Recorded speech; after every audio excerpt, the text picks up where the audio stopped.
let's just have a quick rundown of some of these.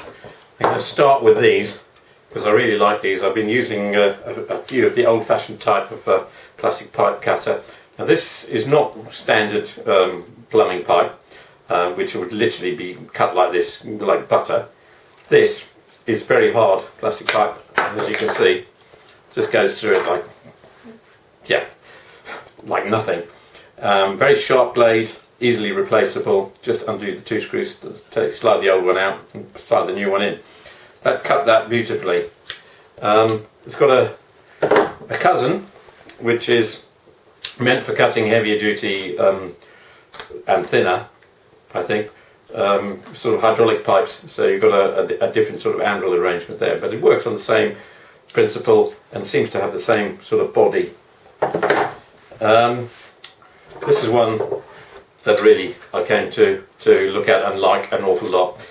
Sort of you know, ordinary pipe pliers, pipe spanners, and plumbers wrenches. You struggle to get a sort of good grip sometimes on a hex nut. Well, these ones, because the jaws stay parallel, because of this rather neat arrangement here, it doesn't matter whether they're at their widest or at their smallest, the jaws stay parallel, so it means you can get a good grip on hex bolts. The other thing is that the handles stay within reasonable touching distance of each other, so you can still get a very good grip on whatever it is you're trying to do. A friend of mine who worked in the gas industry kind of said that those he considers, well, if any gas fitter worth his salt didn't have a set of these in his toolbox, then he really ought to reconsider, because really nice design, very, very useful. If I could steal any one of these, I reckon I'd be choosing that. Two other little cutters, both come in bigger sizes. These were just the shorter sizes that I was sent. These ones are meant really for, they've got an offset fulcrum, and they're really meant for cutting very hard wires like piano wires. So these electrical wires really don't prove much of an obstacle to them, but they cut beautifully.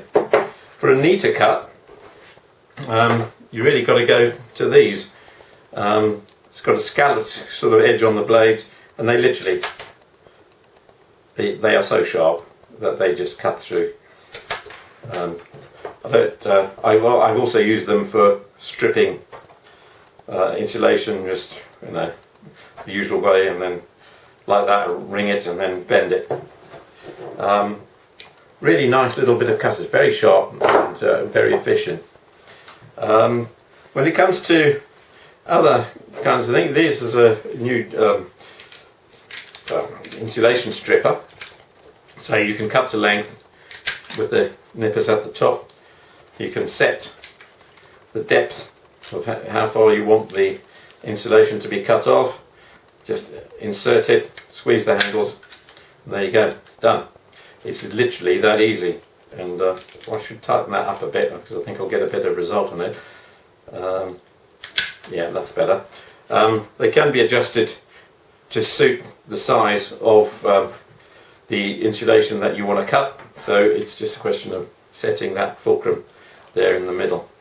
They're fantastic. They really work very well, and you can imagine the amount of time that you can save by just getting lovely neat little joints that you can insert into the terminals.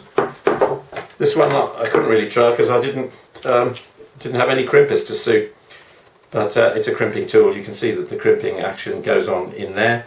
I tried it on the ends of a couple of wires, to be honest, just without a crimp, and it gives you a really neat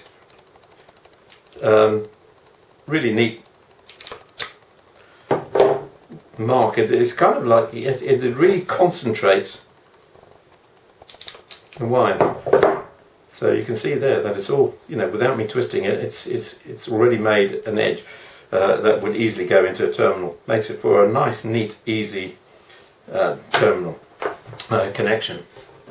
And finally, got this beast here, pipe slice.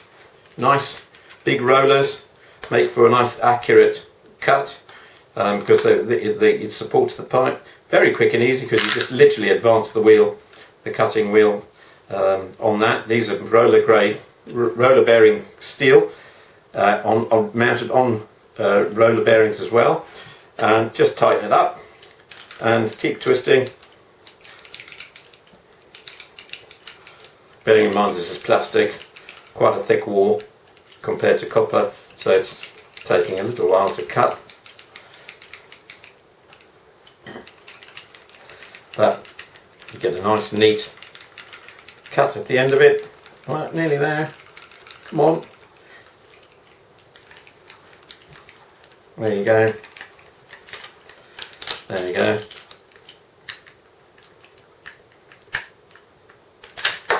Oops. And then if you want to remount the edge and neaten it up, you've got the built-in sort of remount. It's not working that well on the plastic, to be honest. And there you go. That all clicks back. Everything is done in an instant. It's quick and easy. Left you with a nice tapered hole. Really, another nice piece of kit. Again, most plumbers, I reckon, could do with buying one of those. So, really nice set of tools from Knipex. Every single one a winner, I think, in its own quiet little way. Every single one will kind of add to your productivity. Definitely worth a look.